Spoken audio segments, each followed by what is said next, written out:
Feel at peace. Are you satisfied? Halo rek, ya apa kabare? Kembali lagi di Cinema 22. Di video kali ini kita bakalan membahas alur cerita film berjudul Ugly 2024. Apa jadinya jika di masa depan kita harus good looking dan orang yang tidak good looking dianggap sebagai kriminal dan orang yang sangat berdosa?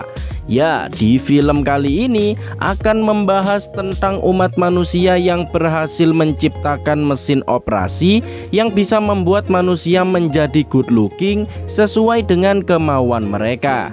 Yowes, tanpa banyak basa-basi lagi, langsung saja kita ke alur ceritanya.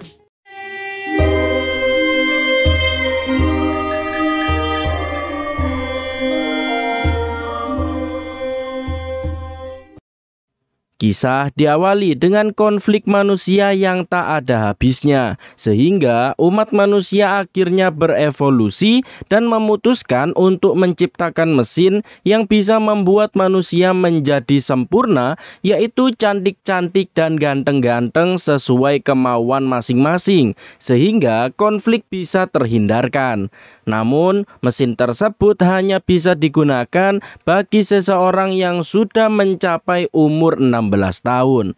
Sejak dibuat mesin tersebut, umat manusia akhirnya bisa hidup dengan damai tanpa adanya konflik. Scene kemudian berganti ke tokoh utama kita bernama Telly. Telly saat ini berada di asrama yang dikhususkan untuk melatih remaja dan menunggu umur mereka sampai 16 tahun agar bisa dioperasi menjadi bentuk rupa sesuai keinginan mereka. Telly sendiri mempunyai seorang sahabat bernama Paris dan mereka berdua mempunyai impian untuk hidup di kota dengan bentuk rupa yang sempurna. Setiap malam, Telly tak sabar menunggu dirinya tiba untuk dioperasi dan ia selalu menyiapkan wajahnya akan seperti apa saat sudah dioperasi. I mean, that's what makes you you. Yeah, you did. No, I didn't. Oh, yes, you did. I wish I was there so much it hurts. Keesokan harinya, beberapa murid akhirnya mencapai umur 16 tahun dan sudah bisa melakukan operasi, sehingga bisa hidup bermasyarakat di tengah kota. Paris sendiri ternyata sudah 16 tahun dan sebelum melakukan operasi, Telly dan Paris tetap berjanji untuk tetap bertemu setiap malam meskipun Paris sudah dioperasi. Singkat cerita, beberapa hari kemudian, Telly terus menunggu kedatangan Paris dan ternyata Paris tak pernah datang semenjak pergi dari asrama dan hal itu membuat Telly sangat sedih. Nampaknya Paris sudah lupa akan janjinya karena sudah terlena dengan dunia kota yang gemerlap. Keesokan harinya, Telly bertugas untuk menjelaskan kepada murid yang masih muda tentang bunga anggrek putih hasil rekayasa genetika yang berhasil membuat kota sekaligus bumi menjadi lebih baik. Sudah hampir sebulan, Paris masih saja belum datang ke tempat janjian. Selama ini, Telly juga berusaha menghubungi Paris lewat WA, DM IG, dan semua itu sia-sia. Karena Paris tak membalas, bahkan tak membaca pesan dari Telly sama sekali. Pada suatu malam, Telly akhirnya sudah tak tahan lagi dan ia pun nekat untuk kabur dari asrama secara diam-diam untuk pergi ke kota menemui Paris. Padahal jika seseorang belum operasi, mereka akan dianggap jelek dan hal itu adalah tindakan kriminal. Telly kemudian berhasil masuk ke dalam pesta dengan menggunakan topeng sehingga ia tak ketahuan. Telly terus mencari hingga akhirnya ia berhasil bertemu dengan Paris. Awalnya Paris tak sadar karena Telly menggunakan topeng dan saat dibuka, Paris nampak terkejut dan ia merasa malu karena berbicara dengan orang yang masih belum dioperasi. Sehingga hal itu membuat Telly kecewa padahal mereka berdua sudah berjanji untuk tetap bertemu. Tak lama kemudian, keberadaan Telly ketahuan oleh polisi. Telly pun langsung bergegas kabur, dan karena ia ada di gedung paling atas, Telly pun mengambil sebuah jaket yang bisa memantulkan dirinya saat akan terjatuh. Meskipun awalnya ragu, Telly tetap nekat lompat dari atas gedung. Belum sampai di situ, Telly masih harus bersembunyi dari kejaran polisi. Tapi Telly sempat ketahuan, dan beruntung salah satu orang dari asrama entah dari mana membantunya, sehingga Telly akhirnya berhasil kabur dari kejaran polisi. Orang yang sudah membantu Telly sebelumnya bernama Shay. Telly mengaku jika ia baru saja lompat dari atas gedung, dan hal itu membuat Shay takjub. Sebagai rasa terima kasih, Telly mengajak Shay pergi ke dapur untuk mencuri makanan. Setelah itu, mereka pun berbincang satu sama lain dan merasa sefrekuensi, bahkan ulang tahun mereka sama, dan bisa dipastikan mereka akan dioperasi secara bersamaan. Keesokan harinya, Shay mengajak Telly untuk bolos sekolah dan mengajaknya untuk bermain skateboard. Telly yang baru pertama kali menggunakan skateboard merasa kesulitan untuk menggunakannya. Selain itu, kabar Telly yang sudah lompat dari gedung tersebar sehingga Telly merasa khawatir karena operasinya bisa saja dibatalkan karena melanggar peraturan. Meskipun sudah kehilangan Paris, Telly beruntung masih ada Shay yang menemani hari-harinya dengan bermain skateboard. Dan Shay sendiri terlihat tak tertarik dengan operasi yang akan membuat wajahnya menjadi sempurna.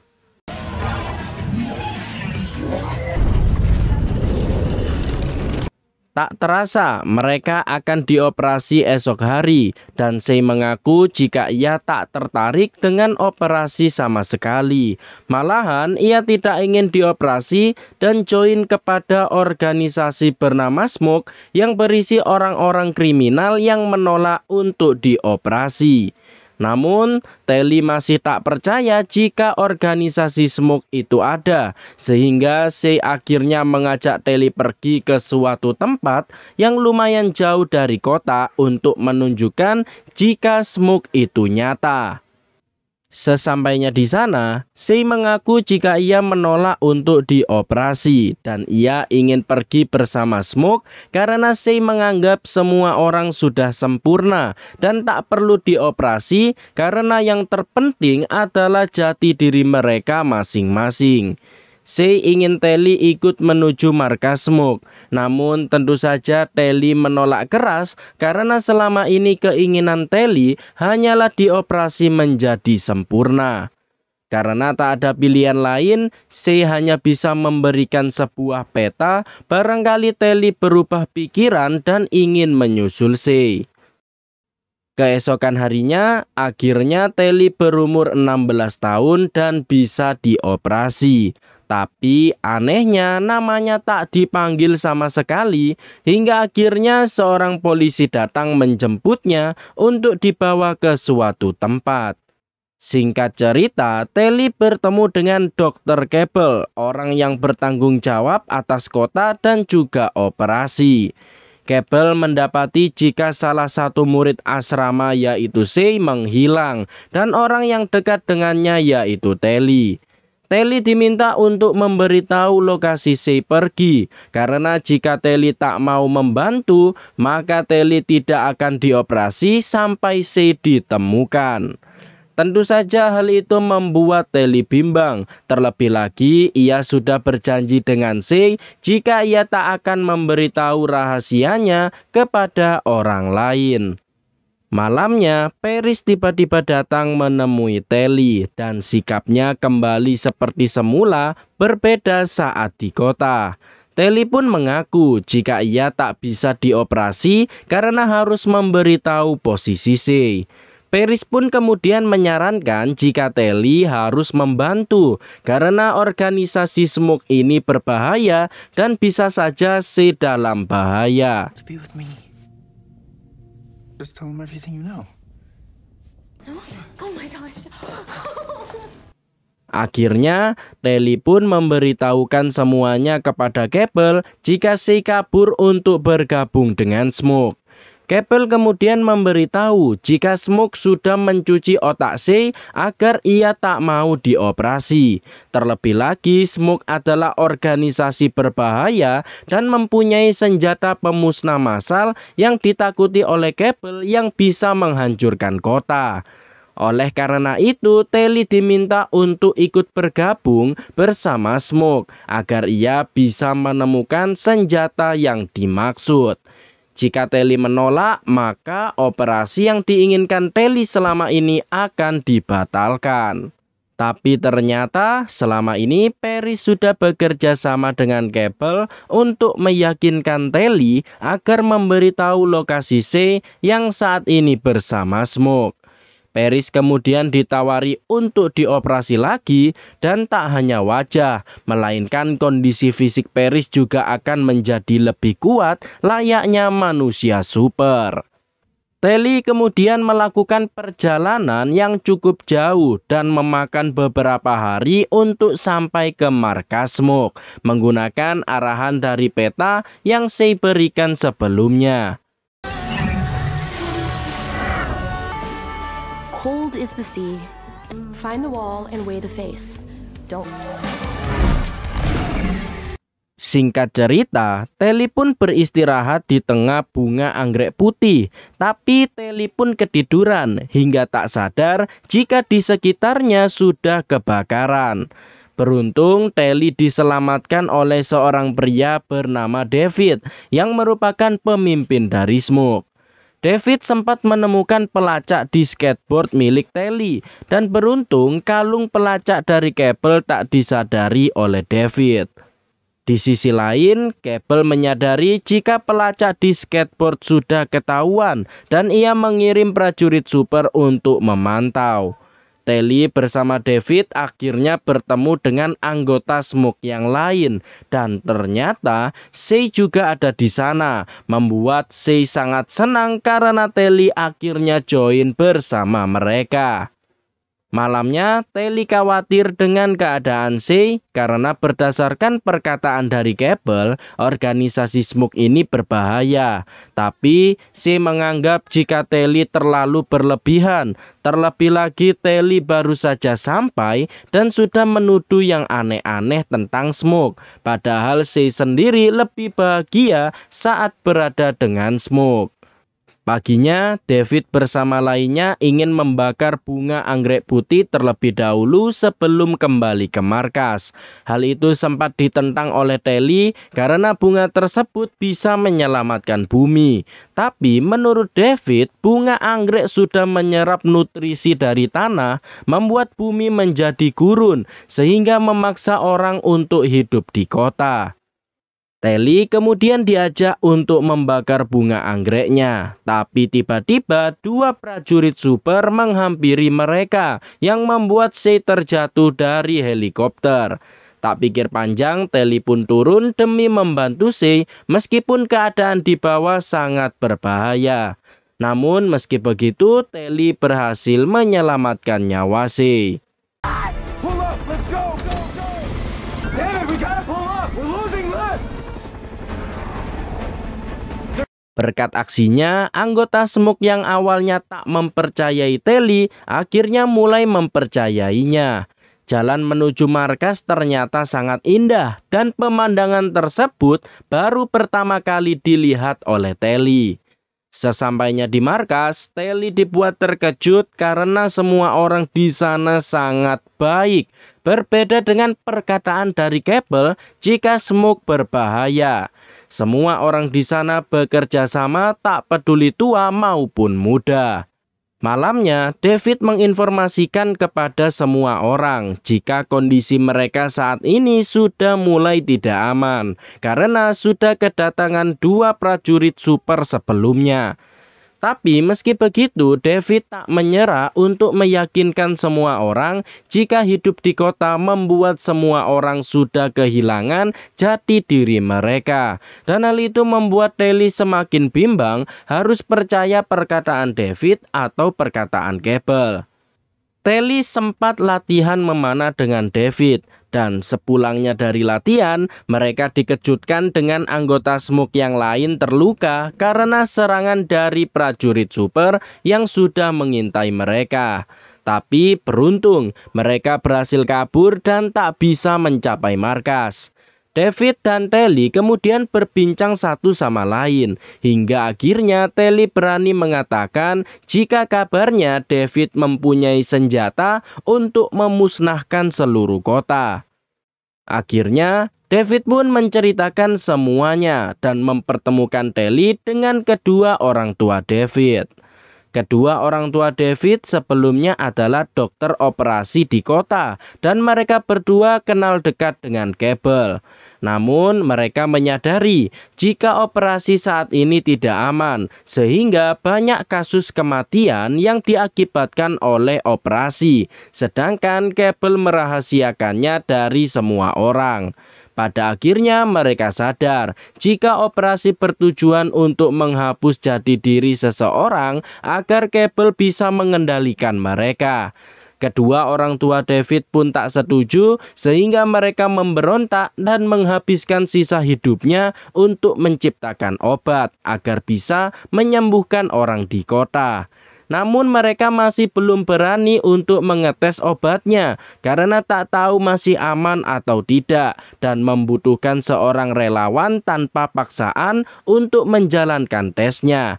Karena bisa saja obatnya mengalami efek samping yang bisa menghadapkan mereka kepada kematian. I trust her. Okay. Hey, I didn't say you were perfect. You still got the family friend. Kinda true. Setelah mendengar hal itu, tentu saja Telly kecewa karena selama ini ia sudah dibohongi oleh Cable dan Telly memutuskan untuk membuang kalung pelacak pemberian Cable. Keesokan harinya, markas Smoke tiba-tiba diserang oleh Cable bersama pasukan supernya, sehingga David tak bisa berbuat apa-apa karena mereka terlalu kuat.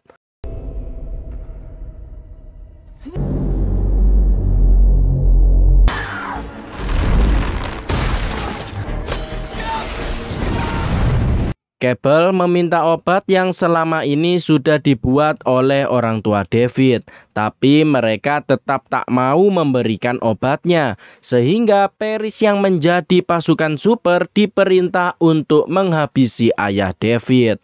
Cable juga berterima kasih kepada Telly karena sudah membantu menangkap semua anggota Smoke, dan hal itu membuat semua orang termasuk Zay kecewa karena Telly adalah seorang pengkhianat.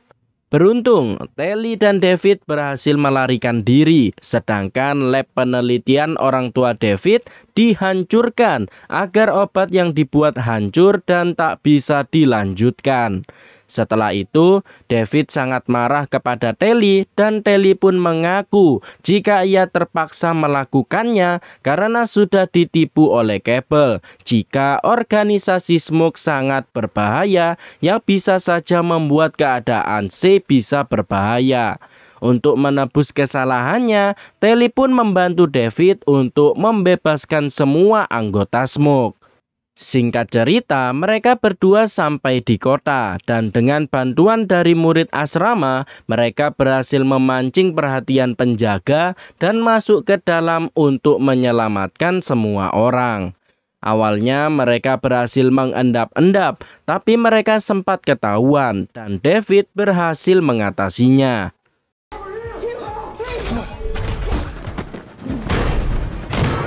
Semua orang akhirnya berhasil diselamatkan dan Telly masih dicap sebagai pengkhianat. Meski begitu, Telly sudah membantu David. Sayangnya, Zay tak ada di sana dan setelah masuk ke ruangan Cable, Zay sudah ada di sana dan sudah dioperasi, membuat wajah serta sifat Zay berubah. Posisi Telly bersama lainnya terpojok dan dipaksa untuk dioperasi agar mereka tak melawan lagi. Hal itu dilakukan oleh Cable agar orang tak bisa memilih jati dirinya dan memiliki pikiran bebas, karena hal itu bisa membuat dunia akan semakin hancur dibandingkan sebelumnya. Mereka bertiga kemudian akan dioperasi. Tapi beruntung, anggota Smoke yang lain menyerang, membuat operasi mereka gagal dan segera kabur dari sana.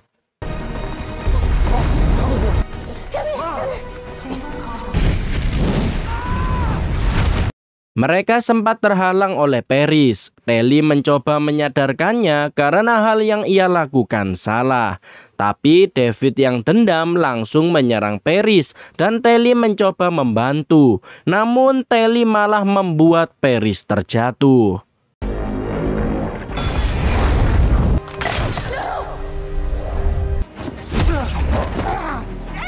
David mengira jika obat yang selama ini dibuat sudah sia-sia karena lab ibunya hancur. Beruntung ibu David sudah menyembunyikan obatnya di saku David, sehingga mereka berniat untuk mengetesnya kepada Shay. Ternyata Shay menolak untuk diobati karena ia merasa sudah sempurna, sedangkan pengetesan tak bisa dilakukan jika subjek tesnya menolak. Karena tak ada pilihan lain, Telly menawarkan dirinya untuk dioperasi agar David bisa melakukan tes kepada dirinya. Tentu saja rencana Telly sempat ditolak karena Cable bisa saja menghabisi Telly setelah yang ia lakukan. Tapi Telly tetap nekat agar dioperasi dan menyerahkan dirinya kepada penjaga. Singkat cerita, Telly akhirnya berhasil dioperasi dengan wajah yang ia impikan selama ini. Dan setelah itu film pun berakhir. Itulah guys alur cerita film Ugly-Z 2024. Bagaimana, seru bukan? Nampaknya Ugly-Z akan ada film keduanya. Terlihat dari endingnya yang sangat ngegantung. Dan nampaknya di masa depan good looking selalu diutamakan seperti lowongan kerja di negara Konoha. Untuk kalian yang suka channel alur cerita film, jangan lupa untuk like, komen, dan subscribe serta nyalakan tombol loncengnya agar kalian mendapatkan notifikasi video baru dari channel ini. Untuk kritik, saran, dan lain-lain kalian bisa tambahkan di kolom komentar. Terima kasih yang sudah menonton. Sekian dan sampai jumpa.